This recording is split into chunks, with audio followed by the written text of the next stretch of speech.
Olá, queridas e queridos do Gran Cursos Online, eu sou Kiara Ramos e estou aqui para o Momento Grandicas do Gran Cursos Online no projeto Advocacia Pública. Vamos falar então sobre um tema recorrente em todas as provas dos concursos, tanto da advocacia pública a nível estadual quanto federal, municipal, e vamos falar então da questão do constitucionalismo. O que seria o constitucionalismo? O constitucionalismo seria um movimento surgido, sobretudo ali a partir das revoluções liberais, no qual se estabelece a necessidade de um texto escrito da Constituição. Essa é a concepção mais utilizada do constitucionalismo, mas existem outros teóricos que afirmam que existiria um constitucionalismo antigo, remoto, já aí na Grécia, entre os hebreus. Também haveria um constitucionalismo no período medieval, e é isso que nós vamos falar hoje, das fases do constitucionalismo. Então vem aqui comigo, por favor, nos slides.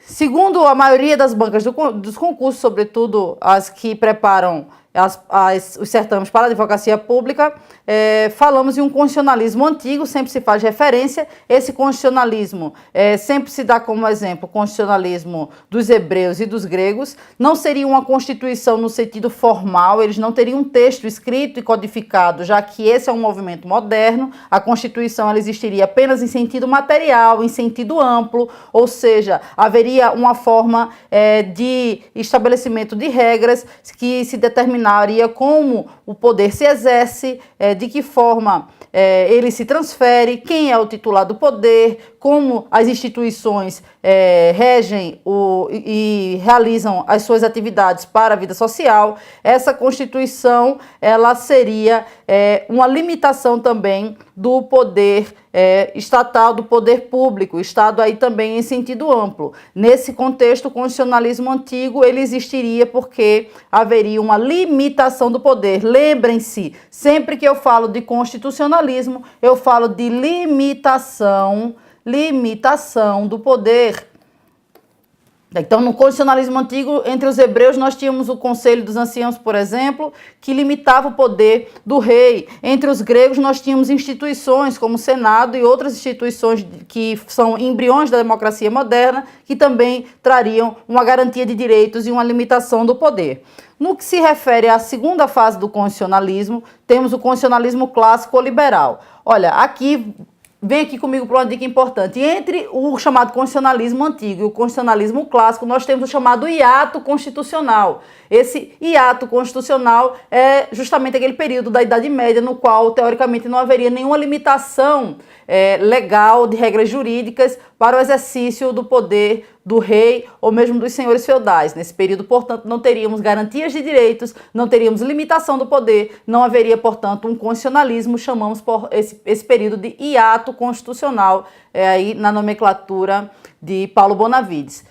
O outro momento que se segue é o pós-revoluções liberais, que condiciona o constitucionalismo clássico ou liberal. Nesses nós temos, veja bem a dica, os direitos fundamentais de primeira dimensão ou primeira geração, os direitos de liberdade, os direitos civis. Esse é o constitucionalismo do Estado negativo, do não fazer.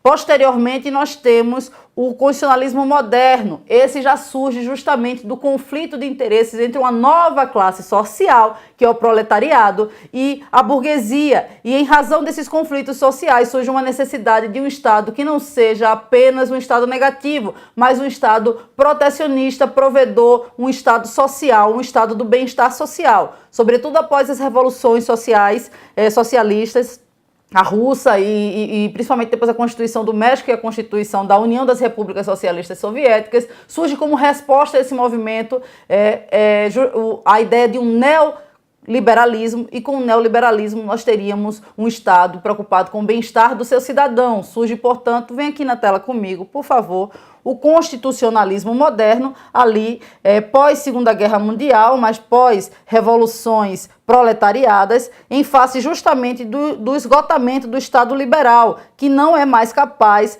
de estabilizar os interesses e as expectativas normativas na sociedade. Esse constitucionalismo moderno, ele se caracteriza pelos direitos fundamentais de segunda dimensão ou segunda geração, que são os chamados direitos de igualdade.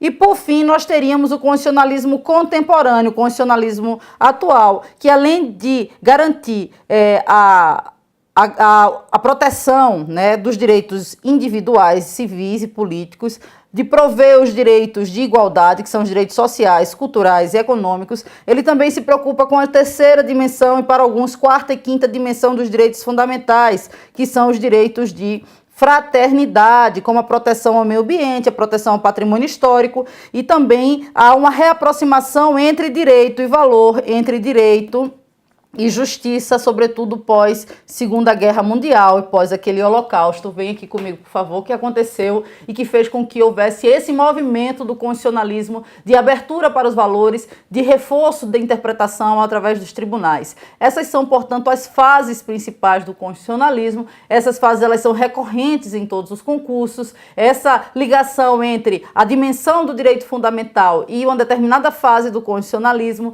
ela também é recorrente. Lembrando, quando falamos do constitucionalismo de liberal, falamos do Estado liberal, do Estado negativo, da garantia dos direitos de liberdade e civis, primeira dimensão dos direitos fundamentais. Quando falamos do constitucionalismo moderno, falamos da garantia dos direitos de segunda dimensão, de segunda geração, que são os direitos econômicos, sociais e culturais. Esse aí é o Estado positivo, o Estado do bem-estar social. E atualmente nós viveríamos esse contexto de um constitucionalismo preocupado não só em garantir os direitos de liberdade, prover os direitos de igualdade, mas também de promover a fraternidade a partir da garantia dos direitos fundamentais de terceira, quarta e até quinta dimensão, sobretudo no que se refere aos direitos ao meio ambiente equilibrado, ao direito ao patrimônio histórico e cultural e diversos outros direitos fundamentais, difusos e coletivos. Então, gente, essa é a dica que eu queria dar nesse momento sobre as fases do constitucionalismo. Espero que eu tenha ajudado. Até a próxima dica.